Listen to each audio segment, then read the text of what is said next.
역대상서 11장 1절에서 3절까지 되겠습니다. 역대상서 11장 1절에서 3절까지 말씀, 구약 627페이지 되겠습니다. 구약 627페이지.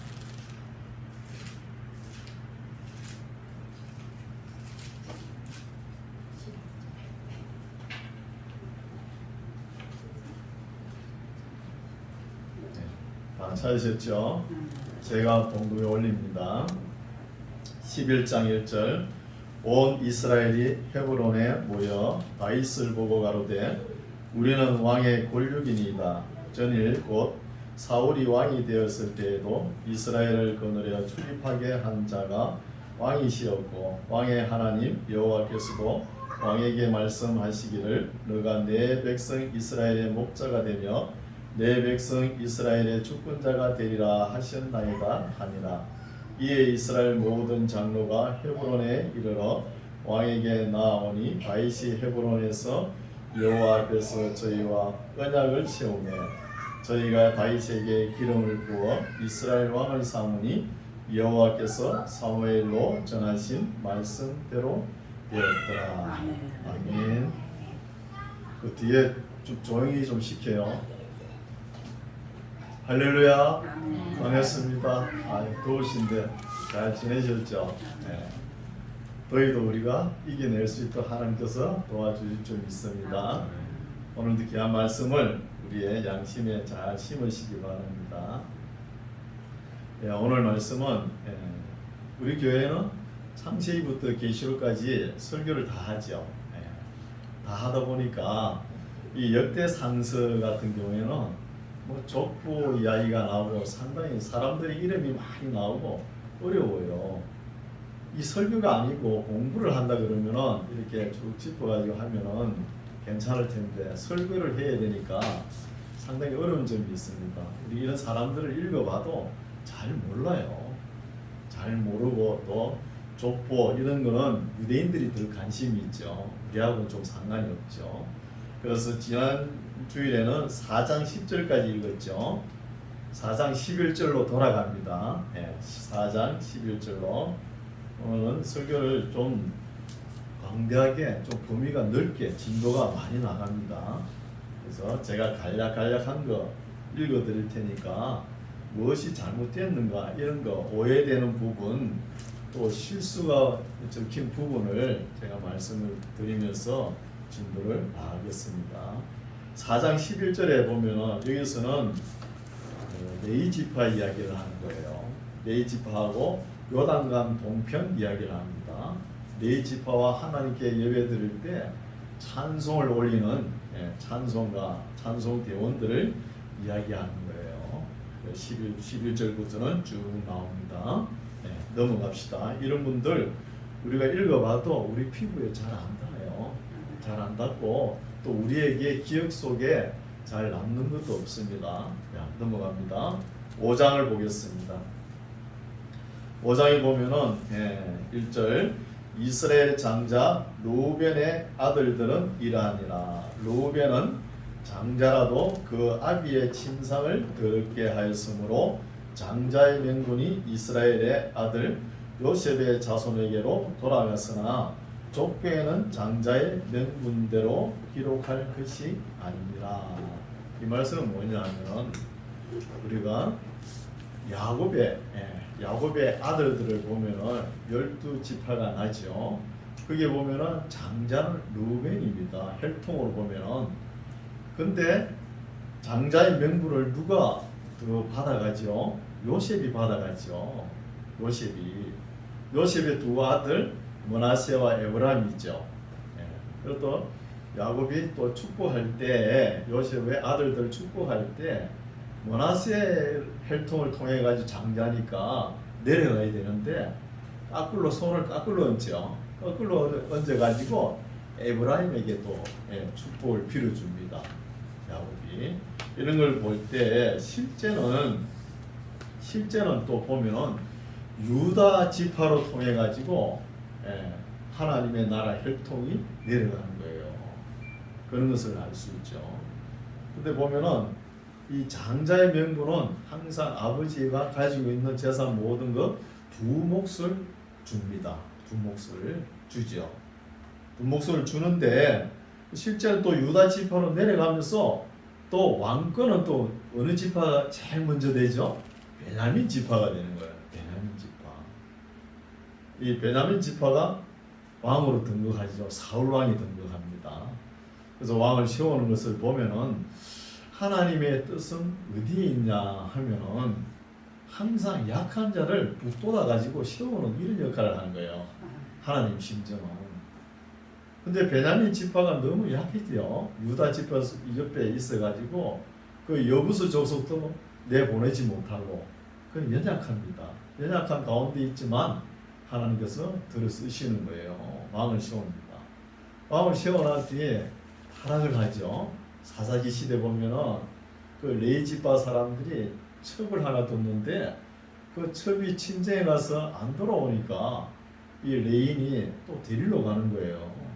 데리러 가다가 그 처갓집의 장인이 오늘도 유숙하고 가라, 내일도 유숙하고 가라. 그러니까 그것도 줏대머리가 없어가지고 그 레인이 자고 가라 그러면 자고 가고 그러다가 큰 사건이 벌어지는 거예요.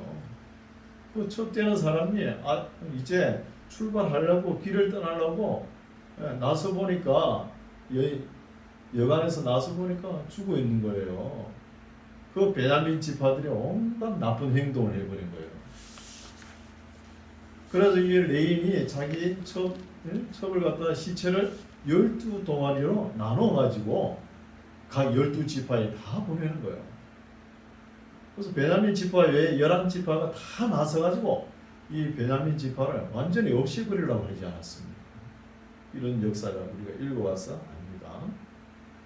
그래서 북왕국의 므낫세 반 지파하고 에브라임 지파가 항상 투기성이 있는 거예요. 왜냐하면은 이것도 보면 요셉의 혈통으로 통해 가지고 장자의 명분이 내려가는 것 같다가 실제는 유다 혈통으로 또 내려가 버리잖아요. 그러니까 시기를 하는 거예요. 왕도 또 베냐민 지파에서 세워줬다가 이제 베냐민 지파의 사울 왕이 끝나면은 에브라임 지파에서 왕이 하나 나와야 되지 않겠나 이래 했는데 유다 지파에서 나오죠. 다윗이 나오지 않습니까? 이런 것 때문에 은근히 시기를 하는 거예요. 우리나라에도 영남과 호남 맨 정치판에 가면 맨날 싸우죠. 다른 나라에도 마찬가지입니다. 영국에는 보면은 아일랜드, 잉글랜드 이러면서 스코틀랜드 사면서 서로 욕을 해요. 미국에는 어때요? 남부, 서부, 북부 이러면서 서로 싸우지 않습니까? 이런 것은 다 있는 거예요. 나라마다. 이런 것을 알 수 있죠. 그래서 5장 2장 이런 내용이 실제는 유다 혈통으로 내려가는 족보지만 그래도 기록할 때는 야곱의 장자는 르우벤이라는 거예요. 르우벤을 기록하는 것이 맞느냐 이런 내용이 쭉 나오는 거예요. 그러면서 12지파 이야기가 쭉 나오고 요단강 동편 이야기도 또 나오고 이런 내용입니다. 이제 6장에 보십시오. 6장에는 네 지파 이야기를 하는 거예요. 6장에 네 지파 말씀인데 31절 보십시오. 6장 31절 언약궤가 평안한 곳을 얻은 후에 다윗이 이 아래에 무리를 세워 여호와의 집에서 찬송하는 일을 맡게 하며 성가대가 바르게 행성되는 거예요. 하나님께 말씀도 선포되어야 되지만 하나님의 성호를 찬양하는 찬양제도 중요하다는 것이죠. 다윗 때부터 정식으로 등극합니다. 32절 솔로몬이 예루살렘에서 여호와의 전을 세울 때까지 저희가 해막 앞에서 찬송하는 일을 행하되 그 반열대로 직무를 행하였더라. 이렇게 성전 앞에서 하나님께 예배드릴 때 찬송을 했지만 실제로 포로 귀환할 때는 성전에 올라가는 노래라 해가지고 우리 시편의 말씀에 많이 나옵니다. 120편 이후가 성전에 올라가는 노래가 한 14편 정도 나와요.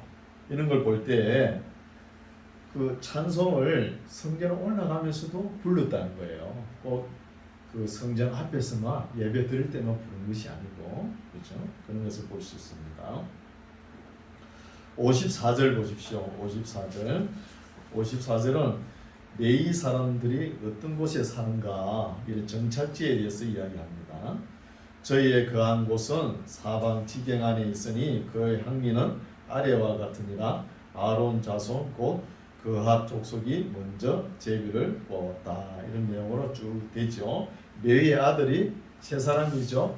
머라리와 고핫과 게르손, 그죠?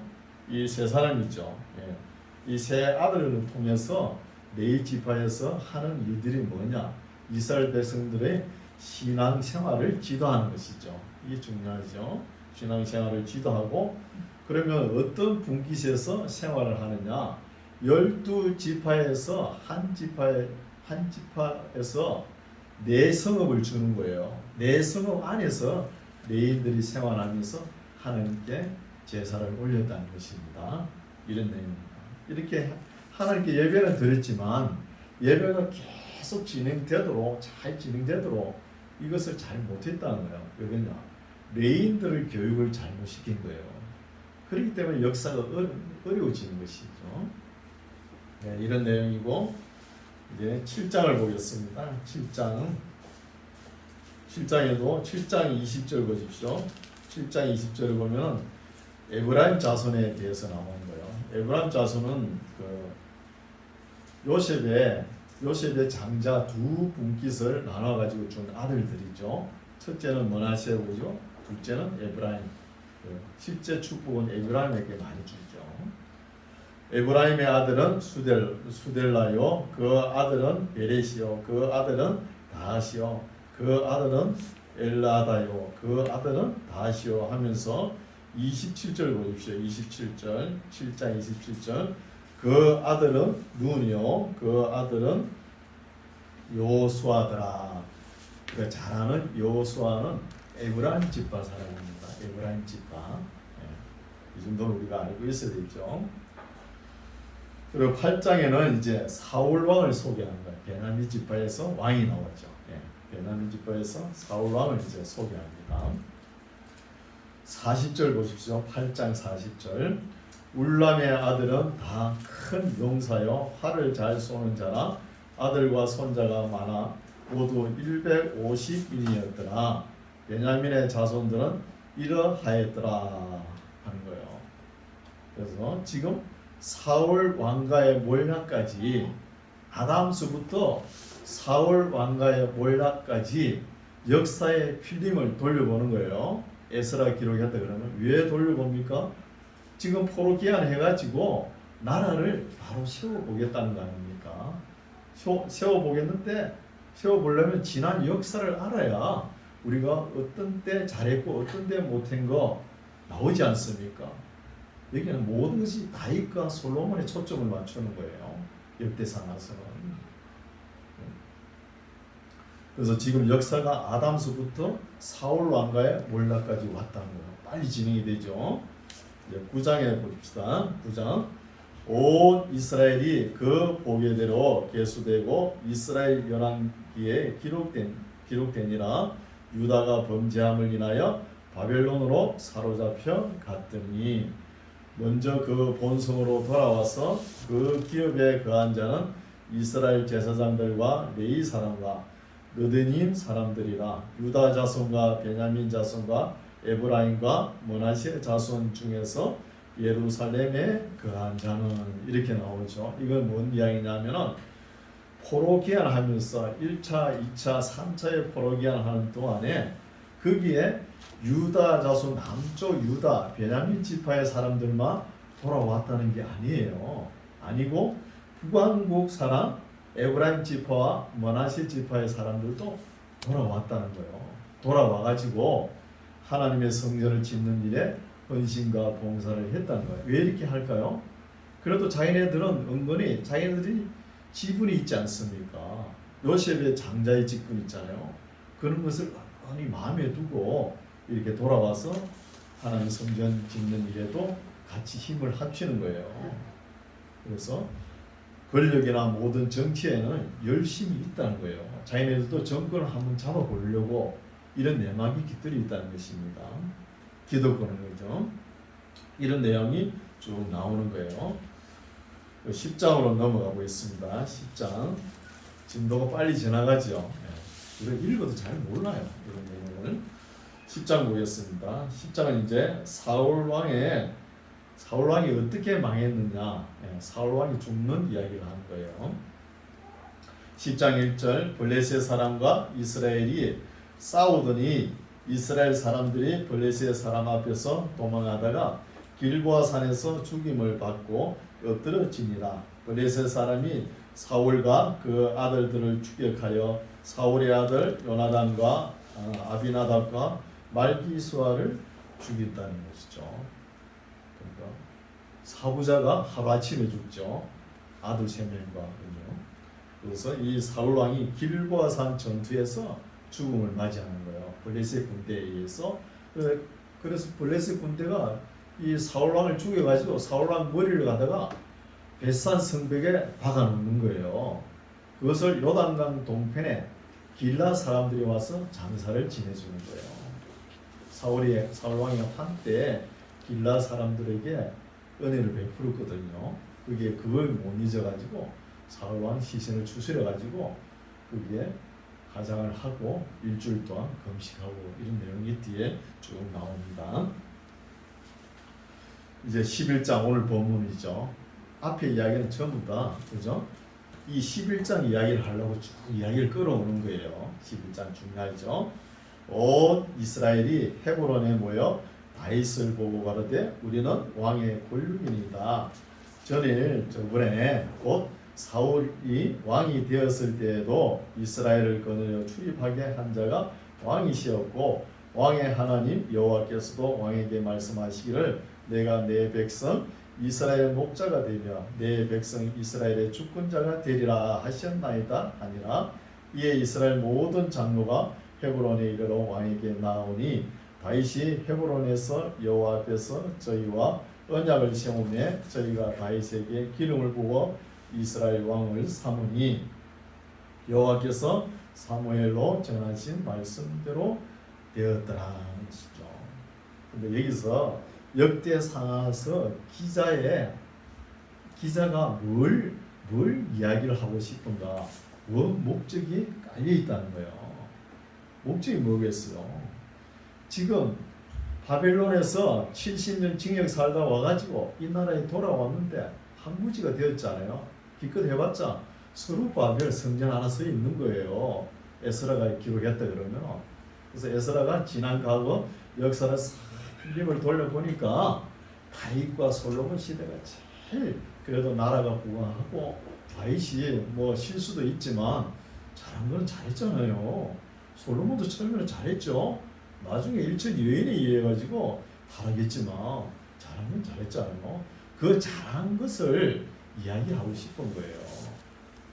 그래서 다윗이 뭐 바세바 사건 이런 거 지지분한 이야기는 싹 지워버립니다. 또 솔로몬이 잘못된 거 그런 거 싹 지워버려요. 왜 지울까요? 잘해보자는 마당이잖아요. 민족 중흥의 역사적 사명을 띠고 우리 고향 나라에 왔는데 나를 이제 바로 세워가지고 하나님의 규례와 법도를 잘 지켜나가지고 영원히 하나님께서 주시는 복을 누리며 살아갈 수 있는 나라를 만들어보자는 것이죠. 그런 의도가 깔려있다는 겁니다. 깔려있으니까 모델을 다윗, 솔로몬을 제시하는 거예요. 다윗이 잘한 거 업그레이드 해가지고 솔로몬이 잘한 것만 업그레이드 해가지고 소개를 하는 거예요. 이런 것을 우리가 성경책을 읽으면서 이 기자들의 원 목적을 우리가 딱 끄집어낼 줄 알아야 돼요. 그거 모르고 계속 읽어보세요. 이게 정확한 역사서도 아니고 순수 역사서는 아닙니다. 순수 역사서는 11개 상하서예요. 그러면 의도가 깔려있다는 거예요. 그래서 4절 다윗이 온 이스라엘로 더불어 예루살렘 곧 여부서 발음이 또 달라졌죠. 여부서에 이르니 여부서 토인이 거기 거하였더라. 지금 이 여부스 나라는 그 베냐민 지파가 힘이 약해가지고 쫓아 보내지 못했어요. 400년 동안 어찌하지를 못하겠는 거예요. 이거는 누구 몫이냐? 다윗의 몫이죠. 다윗이 딱 집권하면서 딱 보이는 것이 여부스예요. 저걸 딱 점령해야 나라를 세우겠다. 여기가 어디예요? 예루살렘입니다. 예루살렘. 5절 여부스 토인이 다윗에게 이르기를 너가 이리로 돌아오지 못하리라 하나 다윗이 시온 산성을 빼앗았으니 이는 다윗성 시온 산성 여부스 다 같은 지역을 이야기하는 거예요. 6절 다윗이 가로되 먼저 여부스 사람을 치는 자는 두목과 장관을 삼으리라 하였더니 서루의 아들 요압이 먼저 올라갔으므로 두목이 되었고 다윗이 그 산성에 그한 고로 무리가 다윗성이라 일컬었다는 거예요.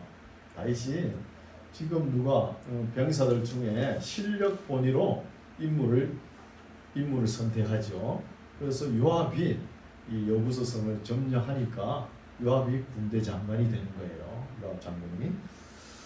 8절 다윗이 밀로에서부터 두루 성을 쌓았고 그 남은 성은 요압이 중수하였더라. 만군의 여호와께서 함께 계시니 다윗이 점점 강성하여 가니라. 이런 말씀 우리가 귀담아 드려야죠. 갑자기 졸부가 되고 갑자기 뭐가 이루어지고 오늘 우리 성도님도 뭐 성질이 다 급해가지고 하나님 아버지 이걸 주시옵소서 갑자기 임하기를 바래요. 하나님의 법은 안 그렇습니다. 보십시오. 다윗이 그렇게 어디로 가나 성성장구에도 뭡니까? 점점 강성해지잖아요. 지금 여름 되면 여름 성경 학교 많이 하죠. 그 시골교회 한 5명 되는데 여름 성경 한다 그래가지고 외부에서 다 그래 한 50명 끌어왔는데 나중에 여름 성경 끝나고 나면 그 5명까지도 다 끌고 나가버려요. 그런데 그렇다니요. 갑자기 이렇게 되는 건 좋지 않다는 거예요. 하나님의 복이 아니라는 것입니다. 믿는 자가 점점 이렇게 수가 더하더라 이런 말씀도 있지 않습니까? 10절 다윗에게 있는 용사의 두목은 이라니라. 이제 다윗을 다윗 되게 한 사람 삼총사가 있습니다. 그 삼총사 이름이 요셉 바세베 그리고 엘라살 삼마 이런 사람들이 쭉 나오는 거예요. 이런 사람들이 있기 때문에 다윗이 이렇게 왕에 오래 있었다는 거예요. 사실을 집권할 수 있도록. 그래서 보면은 요셉 바세베 사람은 이름이 3가지요. 아스보암이라기도 하고 또 아디노라 하죠. 이름들이 3가지로 나오는 거예요. 그런 사람들이 예수를 소개하고 또 이제 12장으로 넘어가 보겠습니다. 12장은 다윗의 군대 조직을 이야기하는 군부 조직을 말씀합니다. 군부 조직 12장은 그리고 13장으로 넘어가 보겠습니다. 13장은 이제 언약궤를 옮기는 거예요. 언약궤, 법궤죠. 법궤를 옮겨야 되는데 다윗이 공부를 좀 하죠. 처음에 법궤를 갖다가 수레에다가 실어가 오니까 그게 뭐예요? 수레에 실어가지고 엄청난 어려움을 당했죠. 사람들이 죽고 그랬잖아요. 수레에 싣고 오는 게 아니고 레이인들이 어깨에 메고 오는 거예요. 어깨에 메고. 그런 것을 알죠. 그런 내용이고 14장 보십시다. 14장에는 다윗이 어디로 가나 전쟁에 이기게 하고 성성장구하는 또 다윗의 영광이 나타나는 거예요. 영광이 그런 말씀입니다. 15장 보십시다. 15장 이제 언약궤를 옮기는 거예요. 언약궤를 옮기는 어떻게 옮기냐? 이제 공부를 해가지고 이제 옮깁니다. 15장 12절 보겠습니다. 저희에게 이르되 너희는 레위 사람의 족장이니 너희와 너희 형제는 몸을 성결케 하고 내가 예비한 곳으로 이스라엘 하나님 여호와의 궤를 메어 올리라. 이제 이게 하나님께서 하나님을 잘 섬기는 법도가 이거죠. 레위인들이 바로 어깨에 메어야 되는 거예요. 수레 싣고 우리 하지 않고. 13절 전에는 너희가 매지 아니하였으므로 우리 하나님 여호와께서 우리로 충돌하셨나니 이는 우리가 규례대로 저에게 구하지 아니하였습니다.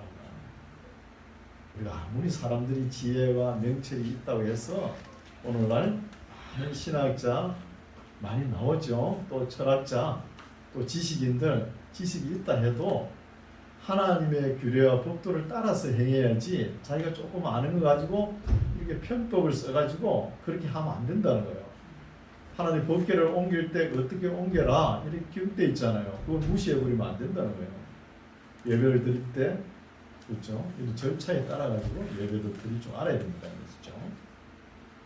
그래서 하나님의 규례와 법도를 어겨서 행하면은 잘못된다는 것을 우리가 교훈 삼을 수 있죠. 이제 16장을 보겠습니다. 16장 이제 찬양대 이야기가 나오는 거예요. 찬양대 16장 4절 또 레위 사람을 세워 여호와의 궤 앞에서 섬기며 이스라엘 하나님 여호와를 칭송하며 감사하며 찬양하게 하였으니 그 두목은 아삽이요 성가대장 성가대 지휘자 아삽은 이거 시편에 많이 나오죠. 시편에 작사 작곡하죠. 아삽이. 그 다음은 스가랴 여이엘과 스미라목과 여이엘과 마티디아와 엘리압과 보나야와 오베데돔과 여이엘이라 비파와 수금을 타고 아삽은 재금을 힘있게 치고 제사장 보나야와 야시엘은 항상 하나님의 언약궤 앞에서 나팔을 불지나. 악기도 능숙이 다를 수 있고 이런 이 재능의 은사를 받은 사람이죠. 아삽이 지휘도 하고 작사 작곡도 하고 악기도 다르죠. 이 사람보다 더 잘하는 사람은 누구예요? 다윗은 뭐 악기까지 다 만들죠. 다 만들고 작사 작곡 연주까지 다 합니다. 보면은 오늘날도 각 교회마다 특별하게 교회에서 찬송가를 하나 만들어 가지고 부르면 정말 아름다워 보여요. 교회마다 찬송가가 조금 다를 수 있도록 충분히 부를 수 있잖아요. 8절 너희는 여호와께 감사하며 그 이름을 불러하려며 그 행사를 만민 중에 알게 할지어다. 찬송가를 만들어 가지고 흥얼흥얼 하면서 이렇게 불러가면서 복음을 전가하면 잘 잊어버리지도 않죠. 노래는 잘 안 잊어버리죠. 잘 안 잊어버립니다. 안 잊어버리죠. 노래는 그런 것처럼 노래를 아름답게 지어가지고 전도를 하면 잘 퍼져나가죠. 17장을 보겠습니다. 17장 17장은 이제 다윗이 하나님의 법궤가 휘장 안에 있는 것이 마음이 아파가지고 하나님 앞에 성전을 지으려고 하는 거예요. 하나님께서 짓지 마라 그러죠. 그런 내용입니다.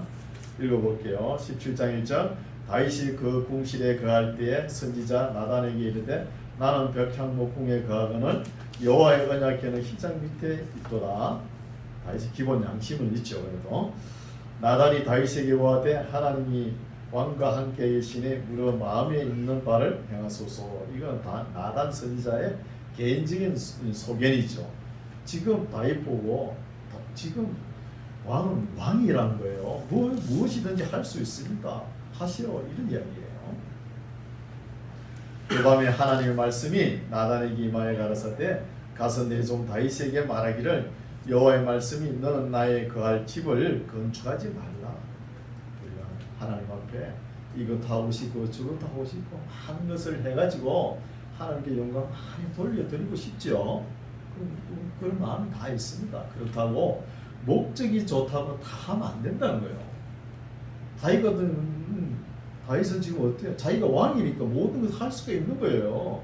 아니, 성전 짓는 거 뭐 못하겠습니까? 강제적으로 하면 할 수 있지만 나단 선지자를 보내가 짓지 못하게 하잖아요. 아무리 목적이 좋더라도 하나님께서 받으셔야 원하셔야 일을 할 수 있다는 거예요. 우리나라 역사도 보면 50 시대 때 전두환 대통령이 어떻게 했어요? 그렇죠? 권력을 이용해가지고 가져오라 그러잖아요. 그거 안 갖다 바친 저 부산에 가면 국제그룹 있잖아요. 또 동맹목재 이런 사람들 전부 다 없어져 버렸어요. 아부를 안 하니까. 이 다윗이 전쟁에 많이 참여한 분이죠.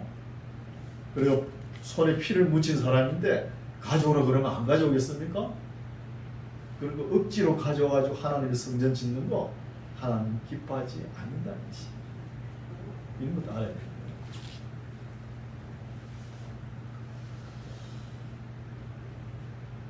그래서 목적이 좋다고 다 할 수 있는 것이 아니다는 것이죠. 5절 내가 이스라엘을 올라오게 한 날부터 오늘날까지 집에 거하지 아니하고 오직 이 장막과 저 장막에 있으며 이 성막과 저 성막에 있으나니 무릇 이스라엘 무리로 더불어 행하는 곳에서 내가 내 백성을 먹이라고 명한 이스라엘 어느 사사에게 내가 말하기를 너희가 어찌하여 나를 위하여 백향무 집을 건축하지 아니하였냐고 내가 말한 적이 있느냐. 연하여 내 종 다윗에게 이처럼 말하라.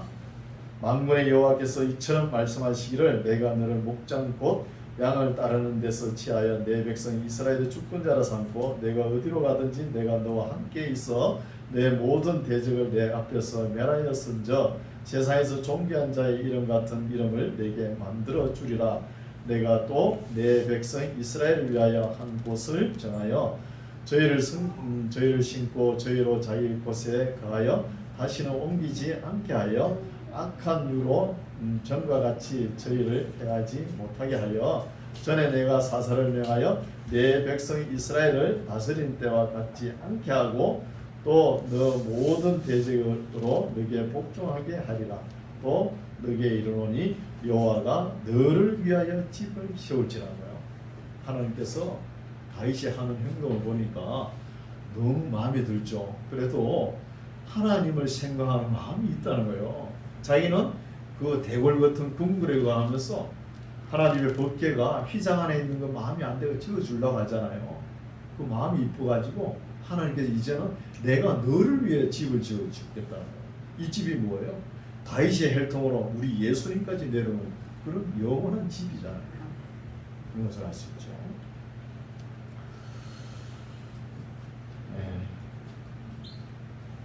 16절 보겠습니다. 16절 다윗 왕이 여호와 앞에 들어가 앉아서 가로되 여호와 하나님이여 나는 누구오며 내 집은 무엇이간데 나로 이에 이르게 하셨나이까. 하나님이여 주께서 이것을 오히려 작게 여기시고 또 종의 집에 대하여 먼 장래까지 말씀하셨사오니 여호와 하나님이여 나를 존귀한 자같이 여기셨나이다. 주께서 주의 종에게 베푸신 존귀에 대하여 다윗이 다시 무슨 말씀을 하오리까. 주께서는 주의 종을 아시나이다 하면서 그 집을 지어주겠다 하는 그 말씀에 감사해가지고 감사 기도를 드리는 말씀이죠. 그래서 감사할 수밖에 없지요. 다윗은 여호와여 19절 여호와여 주께서 주의 종을 위하여 주의 뜻대로 이 모든 큰 일을 행하사 이 모든 큰 일을 알게 하셨나이다. 여호와여 우리 귀로 들은 대로는 주와 같은 이가 없고 주 외에는 참 신이 없나이다 하면서 다윗 때 성전을 짓지 못하지만 성전 짓는 준비 자료, 자재 이런 것은 다윗이 다 준비합니다. 다만 솔로몬 때 솔로몬 이름을 빌려가지고 짓는 것 뿐이에요. 다윗이 다 준비했죠. 18장 보겠습니다. 18장 말씀은 다윗이 전쟁에 어디로 가든 간에 승승장구하죠. 승승장구하는 말씀이 20장까지 쭉 이어집니다. 20장까지 넘어가겠습니다. 20장 4절 보십시오. 20장 4절 이후에 블레셋 사람과 게셀에서 전쟁할 때에 후사 사람 십부개가 장대한 자의 아들 중에 십별을 쳐 죽임에 저희가 항복하였더라. 다시 블레셋 사람과 전쟁할 때 야일의 아들 엘하난이 가드 사람 골리앗의 아우 라흐미를 죽였는데 이 사람의 창자루는 배틀채 같았더라. 배틀채라고 하면 얼마나 크기냐면 우리 종아리 크기만 하죠. 창자루가 그죠. 또 가드에서 전쟁할 때 그곳에 키 큰 자 하나는 내 손과 내 발이 가락이 6씩 모두 24씩 있는데 저도 장대한 자의 소생이라 남는 사람이죠. 손가락 하나 발가락 하나가 더 있으니까 남는 사람이죠. 제가 이스라엘을 능욕하는 고로 다윗의 형 시므아의 아들 요나단이 저를 죽이니라. 가드 장대한 자의 소생이라도 다윗의 손과 그 신복의 손에 다 죽었다는 거예요. 가드 사람은 다윗의 밥이에요. 밥. 다윗이 어디가 가드 사람들 다윗에게 도전해봤자 이기지 못하죠.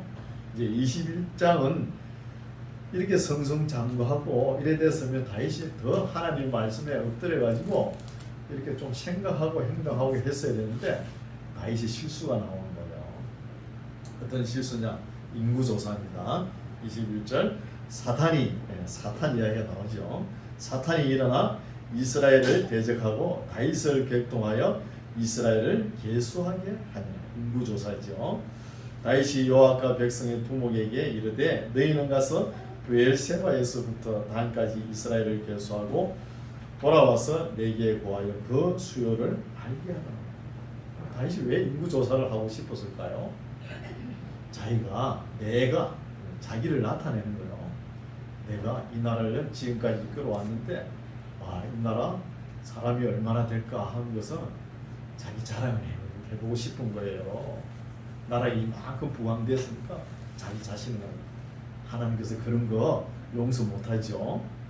그래서 이런 것은 사탄이 충동하는 거예요. 계속 옆에서. 우리가 사람이 뭘 좀 잘해보세요. 잘하는 건 좋아요. 하나님께 영광도 얼마나 좋아요. 항상 우리 옆에 뭐가 따라와요? 사탄이 항상 따라다닙니다. 사탄이 따라다니고 우리가 조금만 하나님의 규례와 법도에서 벗어나 버리면 그냥 사탄이 잡아채가는 거예요. 그래서 섰다 할 때 넘어질까 조심하라 그러죠.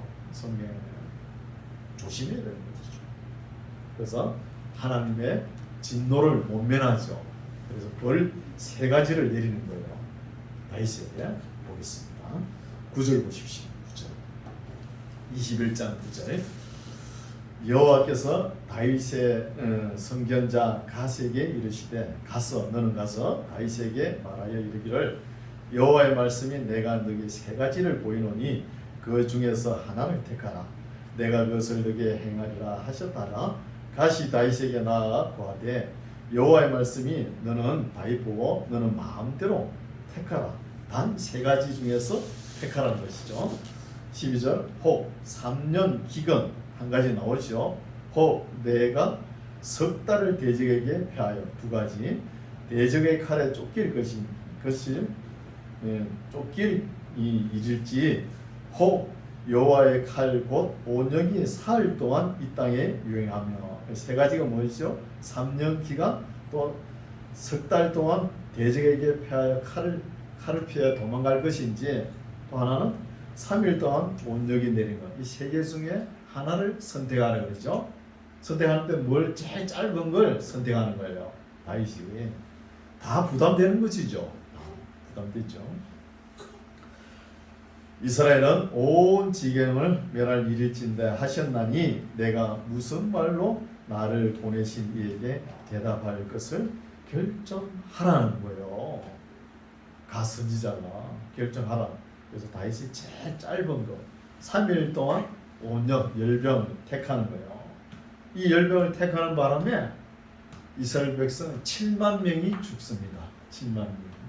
죽어도 어쩔 수 없잖아요. 그러니까 지도자가 한번 결정을 잘못 내리면 엄청난 일이 벌어진다는 것이죠. 엄청난. 우리 오공시들지 전두환 대통령 버마 가가지고 있죠. 그 인재들 얼마나 죽였습니까? 인재들 그래 많이 죽여놓고 또 돌아와가지고 자기 호를 따라가지고 일회 연구소를 만든다 해가지고 국민들의 원망을 얼마나 쌓았습니까? 그것도 이제 취소되니까 또 세종연구소를 만든다고 그랬죠. 그러면 또 세종대왕이 얼마나 마음이 아프겠습니까? 세종대왕 그 이름을 갖다 빌려가지고 이런 역사도 있죠. 그래서 나라의 위정자가 특히 대통령 모든 방면에서 능통해야 됩니다. 그래서 결정도 잘 내려야 되고 추진력도 있어야 되고 지도력도 있어야 되고 여러 방면으로 이런 사람이 돼야지 잘못 결정 내리면 이렇게 엄청난 역사가 진행되죠. 18절 보겠습니다. 여호와의 사자가 이제 이런 원역에 3일 동안 원역을 겪고 난 뒤에 하나님께 예배를 드리고 회복하는 말씀이죠. 여호와의 사자가 갓을 명하여 다윗에게 이르시기를 올라가서 여부수 사람 오르난의 타작 마당에서 여호와를 위하여 단을 쌓아라 하신지라. 다윗이 이에 갓이 여호와의 이름으로 이런 말씀대로 올라가니라. 때에 오르난이 밀을 타작하다가 돌이켜 천사를 보고 내 아들과 함께 숨었더니 다윗이 오르난에게 나아가며 오르난이 내어다보다가 다윗을 보고 타작마당에서 나와서 얼굴을 땅에 대고 절하며 다윗이 오르난에게 이르되 이 타작하는 곳을 내게 붙이라. 너는 상당값으로 붙이라. 내가 여호와를 위하여 여기 한 단을 쌓으리니 그리하면 원역이 백성 중에서 끝이리라. 오르난이 다윗에게 고하되 왕은 취하소서 내 주 왕의 좋게 여기신 대로 행하소서. 보소서 내가 이것들을 드리겠습니다. 소들도 번제물로 곡식 뜨는 기계는 화목으로 밀은 소제물로 삼으시기 위하여 다 드리겠습니다. 하지만 다윗 왕이 오르난에게 이르되 그렇지 아니하다. 내가 결탄코 상당한 값으로 사리라. 공짜로 그렇게 사가지고 하나님께 예배 드리면 하나님 기뻐하겠습니까? 정당 값을 치르고 거기에 예배를 드려야 하나님께서 받으시죠. 하리라.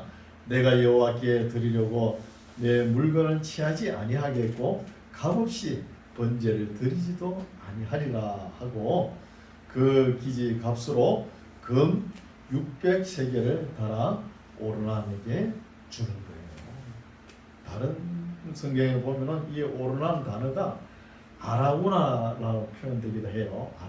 아라우나 타작마당으로도 번역이 됩니다.